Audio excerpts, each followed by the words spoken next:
ఒక పానీపూరి ఇవ్వు. నువ్వా? అవును నేనే. నాతో బ్రేకప్ అయిన తర్వాత పానీపూరీలు అమ్ముకుంటున్నావా? ఇతను చూడు, నా బాయ్ ఫ్రెండ్.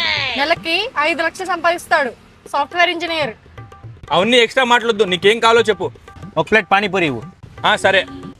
సరే ఇక్కడే ఉండు బేబీ, నేను జస్ట్ వాష్రూమ్కి వెళ్ళి వస్తాను. సరే బేబీ.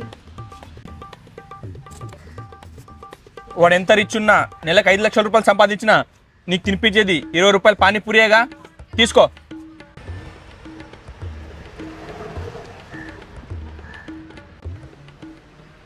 బేబీ అయిపోయిందా? మీ పానీపూరి ఐటమ్స్ లో ఏదైతే కాస్ట్లీ ఉందో అది నాకు ఇవ్వు. 200. బేబీ నాకు అది కావాలి. మీ నాన్నది ఏమైనా ఆస్తుంది అనుకున్నావా 200 రూపాయలు పానీపూరి తినడానికి? నేను ఇప్పాను.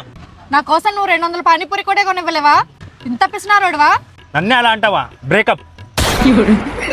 చూసి చాలు, ఈ పానీపూరి డబ్బులు ఇవ్వు. అయ్యో నా దగ్గర డబ్బులు లేవు. ఏం పర్లేదు. ఎక్స్క్యూజ్ మీ, ఒక ప్లేట్ పానీపూరి ఇవ్వరా? ఓకే అన్న, ఇస్తున్నాను. బుద్ధుందా లేదా? కస్టమర్కి అన్నాన్ని పిలుస్తారా? సార్ అని పిలువు. ఓకే సార్, ఇస్తున్నాను. కట్ చేయి.